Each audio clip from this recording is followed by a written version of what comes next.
as your mini key, just gone through the washing machine. In which case, this is how you can bring it back to life if it's water damaged inside.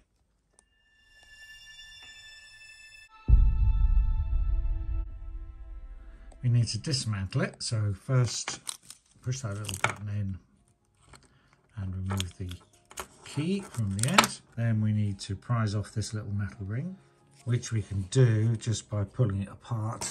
Helps to probably have maybe a little screwdriver and pull back on the metal once you get it over the lip, like so.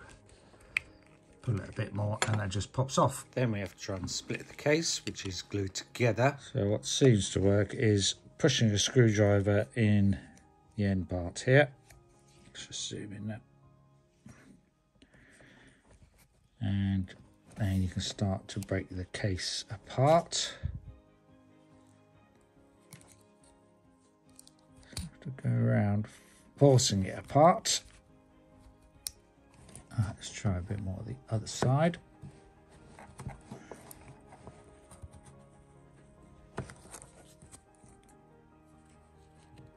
It's definitely got water in it.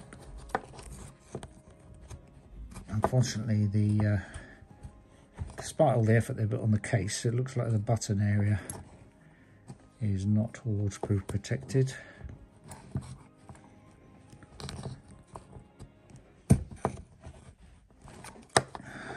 Come on. Painful. Now it's obviously going to need a bit of glue, probably something like super glue in there to stick it back together again. Here we go, here's the final piece coming off.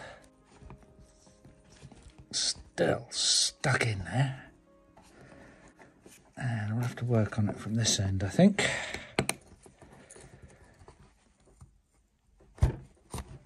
And yeah, we just have to hope we don't damage any bits of electronics in there, because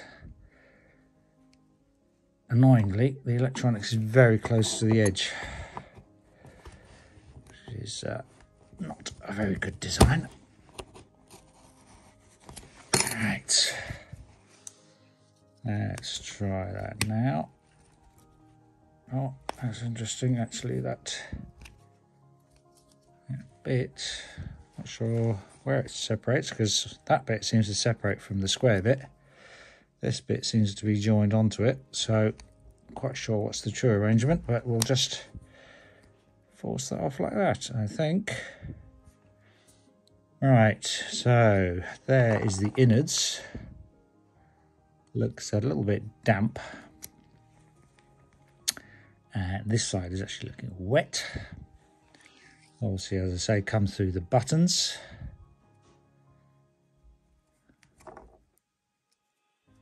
I need to clean up the case a little bit.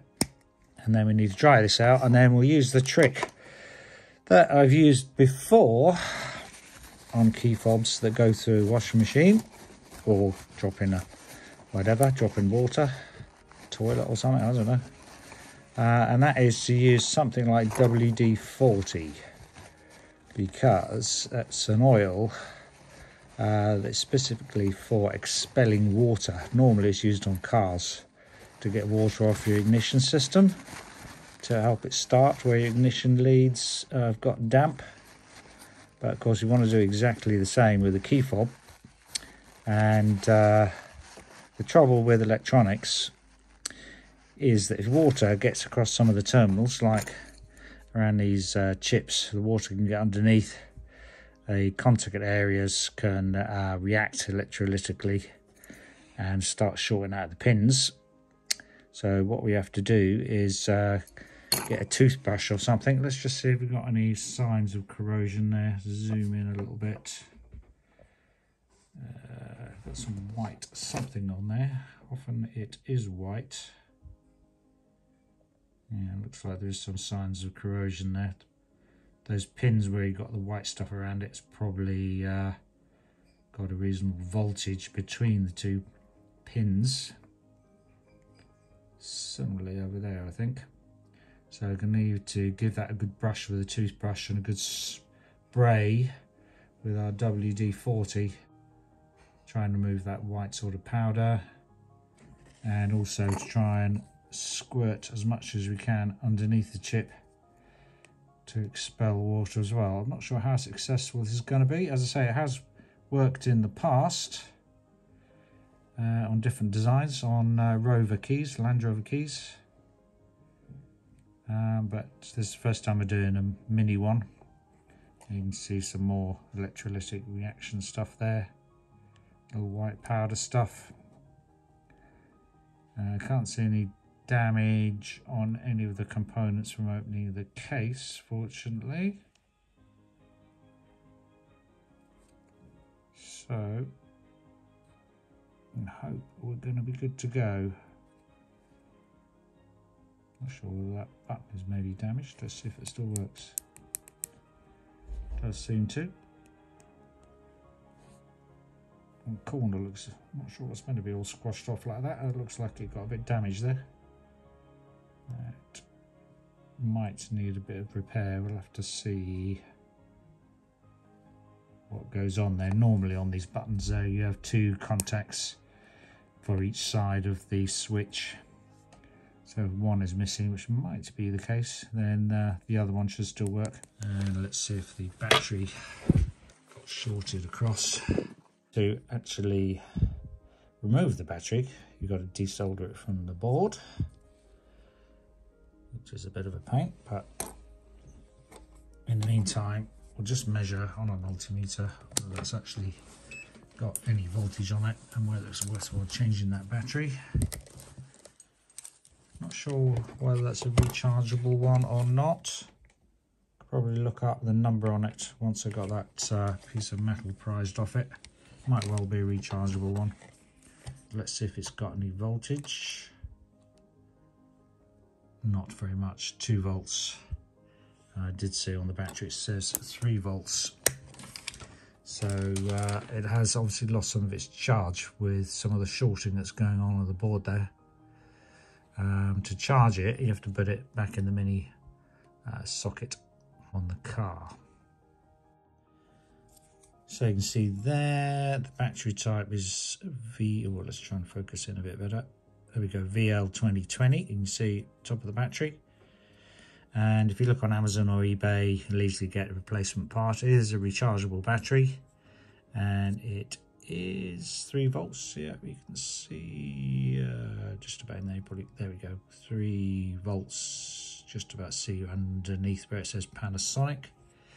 And just need to make sure you get a battery where the connections are opposite sides of the cell. So this top one goes to that side of the board there, where I'm pointing with my finger. Bottom one goes to that side of the board where I'm pointing with my thumb. And you just need to get a soldering iron, something like that. That's my soldering station, or a more simpler soldering iron. To desolder these points here, I heat them up with solder on the tip of your soldering iron. At the same time, pull it off from the other side, clean up the hole as much as you can, and then pop in your new cell, solder it into place with a bit of fresh solder. Right, let's just take off the other side of the battery before we start cleaning it. That's that one pulled off. Because it is quite oxidized, or it's got an electrolytic reaction in quite a few places, I'm going to first clean it with methylated spirit, which is basically alcohol. That's because whatever has grown on here, this white powder from electrolysis, obviously water-based because it was formed and caused by the water. Ethanol should dissolve anything that's water-based. So first I'm going to use a bit of ethanol or methylated spirit with a fairly sort of stiff paintbrush like this. Probably use a toothbrush as well. So the other thing I've got is this old toothbrush. Of course, the brushes on the toothbrush are a lot thicker. Probably won't get into all the little spaces.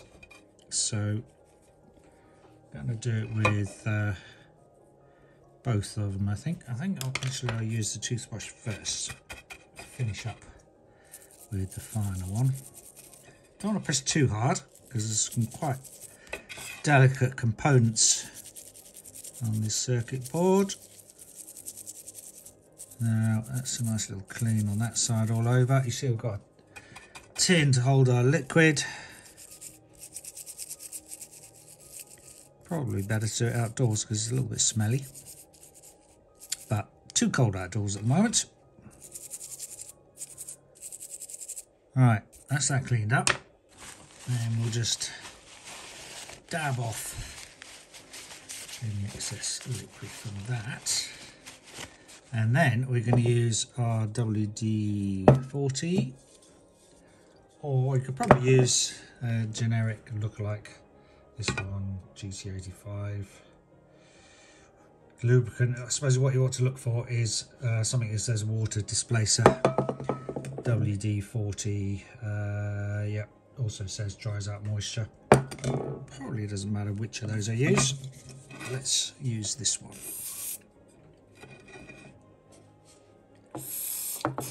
We've got a lot left of it, but I think we'll put it in the can. What we'll try and do is spray underneath the integrated circuit and between the pins, all over the components. Same with that smaller one. Should try and displace any water. Yep. Don't smoke at the same time as you're doing this, of course, because it is all flammable. And the propellant gas in the aerosol is flammable as well, probably propane or something. Right, that certainly looks a lot better. So there's a little bit of discoloration just on one of the pins now. Not sure what that's about. Probably again is a electrolytic reaction. Let's just poke the toothbrush in there a bit more.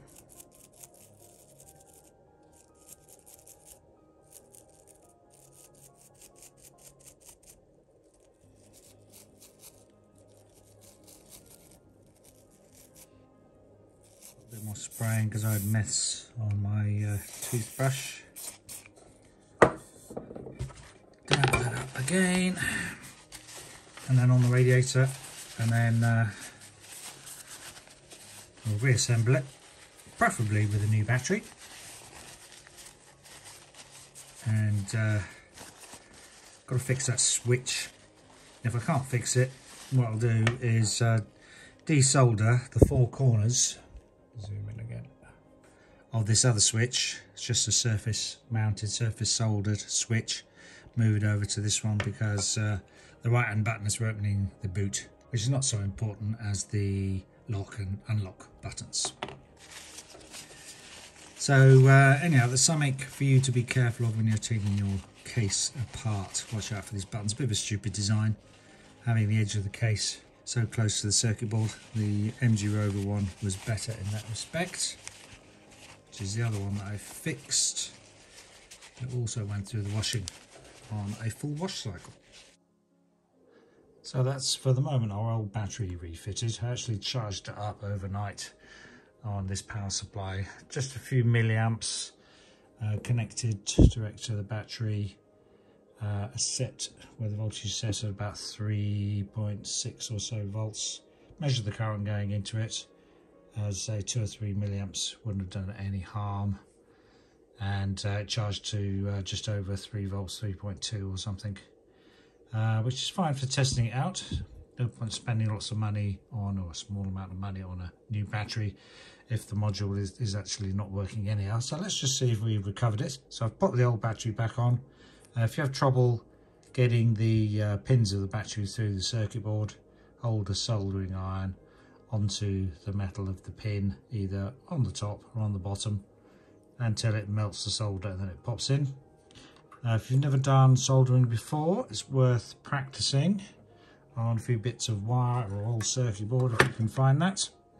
But the basics are that you bring your solder, this is lead-free solder, needs a bit of a higher temperature than leaded solder. Leaded solder you're not really meant to use anymore because of the poisoning effects of lead, but you can still buy it on eBay. You can look up the melting points, but you need 300 and something or other for leaded solder. At the moment I've got my soldering iron set to over 400, which makes melting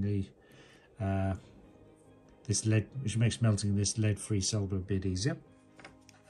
The basics of it is that you make sure your soldering iron is well capable of taking up solder, well tinned they say, and then you basically bring solder and the iron onto the joints that you want to solder at the same time, just for a few seconds to make sure it flows into the joint.